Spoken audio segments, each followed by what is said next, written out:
यहाँ पर हम सबसे पहले आपको जो फर्स्ट चैप्टर अध्याय 1 आहार एवं पोषण पार्ट 1, जैसे कि आप सभी को पता है कि आपको जो आहार एवं पोषण 2 भी है। तो यहाँ पर आपको जो आहार एवं पोषण पार्ट 1 है उसमें आपको कौन कौन से इंपॉर्टेंट क्वेश्चन पढ़ के जाना उसकी गप्पड़ जानकारी मैं आपको यहाँ पर बता देता हूँ। सबसे पहला जो क्वेश्चन आपको पढ़ के जाना, संतुलित आहार की परिभाषा लिखिए। बहुत ही इंपॉर्टेंट क्वेश्चन है, 2 नंबर में ये क्वेश्चन पूछा जा सकता है। ठीक है, यहाँ पर मैं आपको बता दूंगा कि कौन सा क्वेश्चन कितने नंबर में पूछा जाएगा। तो आपको पहला क्वेश्चन कौन सा पढ़ना है, संतुलित आहार की परिभाषा लिखिए। 2 नंबर का ये क्वेश्चन है, आपको ये तैयार करना है। ठीक है, नोट कर लो। उसके बाद फिर आपको दूसरा क्वेश्चन आपको तैयार करना है, वसा में घुलनशील किन्हीं 4 विटामिन के नाम लिखिए। आपको ये वाला क्वेश्चन तैयार करना है। फिर आपको तीसरा क्वेश्चन तैयार करना है, आदर्श राशन की परिभाषा लिखिए। आदर्श राशन क्या होता है, आहार अथवा दाने का वह समी मिश्रण जो पशु की समस्त आवश्यकताओं को ध्यान में रखकर उसके शरीर भार के अनुसार उचित मात्रा में प्रतिदिन दिया जाता है, आदर्श राशन कहलाता है। ठीक है, नोट कर लो। उसके बाद फिर आपको नेक्स्ट क्वेश्चन आपको तैयार करना है, पाचन गुणांक की परिभाषा लिखिए। इसका सूत्र भी होता है जो कि मैं आगे बता दूंगा।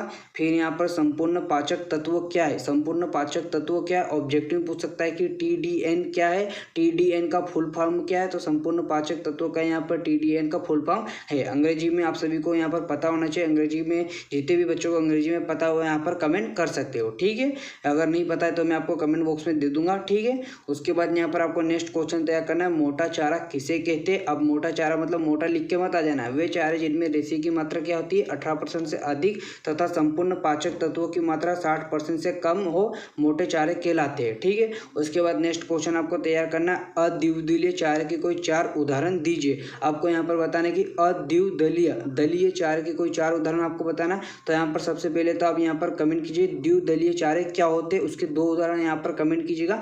अब यहाँ पर द्विदलीय चारे के मैं आपको उदाहरण यहाँ पर अगर आपको पता है तो कमेंट कर सकते हो, नहीं तो इसके जो उदाहरण मैं आपको आपके जो ऑब्जेक्टिव टाइप के क्वेश्चन है उसमें बताऊंगा। ठीक है, अब यहाँ पर देख सकते हो अद्विदलीय चारे के प्रमुख उदाहरण है, ज्वार की कड़बी, मक्का की कड़बी, जई का चारा, गन्ने का छिलका, नेपियर घास, हाथी घास। एक बार पढ़ोगे याद हो जाएगा। ठीक है, बहुत ही अच्छे सरल, यहाँ पर आपको सरल भाषा में लिखकर क्वेश्चन आंसर दे रहा हूँ। ऐसे एक बार पढ़ने पे आप सभी को आंसर याद हो जाएंगे। ठीक है, उसके बाद नेक्स्ट क्वेश्चन आपको तैयार करना है, मध्य प्रदेश में जनवरी और फरवरी माह में प्राप्त होने वाले हरे चारे के नाम लिखिए। अब ये कोई यहाँ पर ये क्वेश्चन याद करने वाला, आप सभी को पता है जनवरी फरवरी में जो माह में प्राप्त होने वाले हरे चारे के कौन कौन से, बरसी, मक्का, रिचका, नेपियर घास, जई और अल्फा घास। ठीक है, उसके बाद आपको यहाँ पर नेक्स्ट क्वेश्चन तैयार करना है, पाचन गुणांक की परिभाषा, जैसे कि अभी मैंने आपको बताया यहाँ भी बता दूंगा। उसके बाद मैंने कहा था कि पाचन गुणांक ज्ञात करने का मैं आपको सूत्र बताऊंगा, तो परिभाषा में आगे बता चुका हूँ। अब यहाँ पर सूत्र देख सकते हो। अगर आप इसका पाचन गुणांक ज्ञात करना चाहते हो तो खाए गए चारे की मात्रा में से गोबर में निकले चारे की मात्रा घटा देना, उसको फिर पूरे खाए हुए चारे की मात्रा से भाग देना और उसमें 100 का गुना कर देना, पाचन गुणांक मिल जाएगा। ठीक है, उसके बाद नेक्स्ट क्वेश्चन आपको तैयार करना है, बहुत ही इंपॉर्टेंट क्वेश्चन। अभी तक जितने क्वेश्चन बताए वो 2 नंबर के थे, अब आगे 3 नंबर। ठीक है, बहुत ही इंपॉर्टेंट क्वेश्चन है, 3 नंबर का क्वेश्चन है। कितने नंबर का क्वेश्चन है, 3 नंबर का। आहार में प्रोटीन के 3 कार्य लिखे, बहुत ही इंपॉर्टेंट क्वेश्चन है। फिर से बता रहा हूँ, मोस्ट इंपॉर्टेंट लिख लो इस पे। ठीक है, मोस्ट इंपॉर्टेंट। ठीक है, नोट लियो। अब यहाँ पर आप देख सकते हो, पशु आहार में प्रोटीन के प्रमुख कार्य कौन कौन से निम्नलिखित है। पशु आहार में उपस्थित प्रोटीन द्वारा पशु शरीर का मांस बनाता है। कौन बनाता है मांस, पशु शरीर का मांस कौन बनाता है, ऑब्जेक्टिव में पूछ सकता है। तो पशु शरीर का मांस कौन बनाता है, प्रोटीन बनाता है। एक युवा पशु के शरीर का लगभग 17% भाग प्रोटीन का बना होता है, ये भी ऑब्जेक्टिव खालिस्ता में पूछ सकता है। प्रोटीन पशु आहार का संरचनात्मक ढांचा बनाता है। पशु शरीर में उपस्थित अधिकांश हार्मोन एवं सभी एंजाइम प्रोटीन स्वभाव के होते हैं। ठीक है, उसके बाद यहाँ पर तीसरा है, प्रोटीन दुग्ध, मांस एवं अंडा उत्पादन में महत्वपूर्ण भूमिका निभाते हैं। ठीक है, ये प्रोटीन के 3 कार्य और बहुत ही इंपॉर्टेंट कार्य, नोट करो, फटाफट करो। ठीक है, पहला है नोट करो, दूसरा और 3 नंबर का क्वेश्चन है। ठीक है, उसके बाद नेक्स्ट क्वेश्चन आपका क्या है, पशु आहार में मोटे चारे का महत्व, ये 4 नंबर का क्वेश्चन है। ये कितने नंबर का क्वेश्चन है, 4 नंबर का। अब यहाँ पर देख सकते हो मोटा चारा क्या होता है, मैं आगे बता चुका हूँ, 2 नंबर का क्वेश्चन था। अब यहाँ पर ये 4 नंबर का क्वेश्चन, इसका महत्व क्या है। यहाँ पर हम समझ गए कि सर मोटा चारा क्या होता है, वो तो आपने बता दिया। ठीक है, 18% रेशे की मात्रा वाला बताया था ना। अब इसका महत्व क्या है, तो यहाँ पर आप देख सकते हो 4 महत्व दिए गए, ये 4 महत्व लिख के आ जाओ, 4 नंबर मिल जाएंगे। ठीक है, अगर समझना चाहते हो तो इस पर फुल डिटेल वीडियो भी है, यूट्यूब पर मिल जाएगी चैनल पर। ठीक है, अपने चैनल पर मिलेगी, किसी दूसरे के चैनल पर नहीं। लेकिन अभी हम त्रैमासिक की तैयारी करें तो मैं आपको क्वेश्चन बता रहा हूँ। अब तैयारी आपको करना है, याद आपको करना है, मैं आप बस मार्गदर्शन यहाँ पर आपको सिर्फ बता सकता हूँ कि कौन सा क्वेश्चन पढ़ना है, ठीक है। उसके बाद नेक्स्ट क्वेश्चन, आदर्श शासन की प्रमुख विशेषताएं।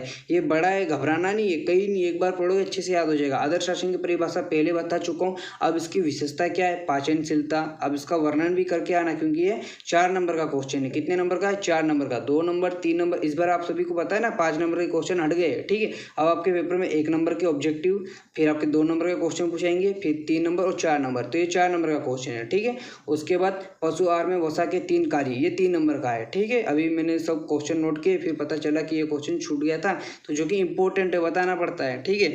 तो वसा में ये अन्य जानकारी आप पढ़ सकते हो। यहाँ पर आप देख सकते हो, वसा पशु को शक्ति और चर्बी प्रदान करती है। वसा क्या करती है, पशु को शक्ति और चर्बी प्रदान करती है। वसा शरीर को आवश्यक वसीय अम्ल प्रदान करती है। अब वसा है तो वसीय अम्ल तो प्रदान करेगी। फिर वसा शरीर की सर्दी एवं गर्मी से रक्षा करती है, ठीक है, याद रखिएगा, नोट करो।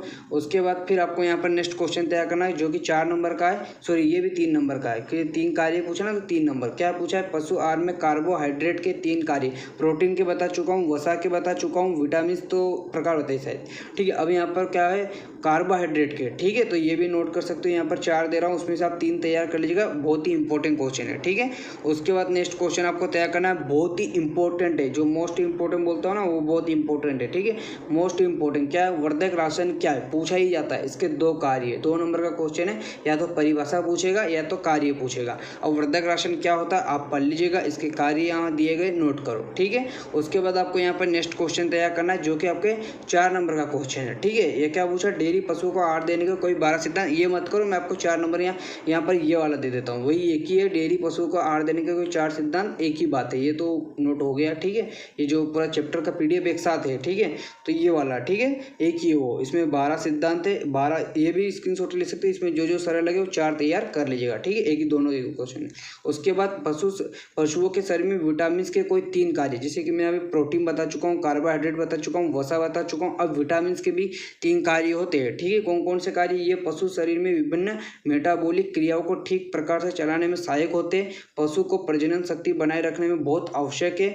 पशुओं में दुग्ध, अंडा तथा मांस उत्पादन में आवश्यक है, ठीक है, कौन, विटामिन, ठीक है, नोट कर लो।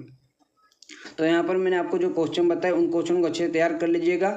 तो अभी के लिए इतना ही, बाकी और कुछ इंपॉर्टेंट क्वेश्चन आते हैं तो मैं आपको इस चैनल के माध्यम से दे दूंगा। आप चैनल को सब्सक्राइब कर लीजिए, वीडियो को लाइक कर लीजिए और बेल आइकन पर प्रेस कर लीजिएगा, ठीक है। तो अभी के लिए इतना ही, वीडियो में जय हिंद।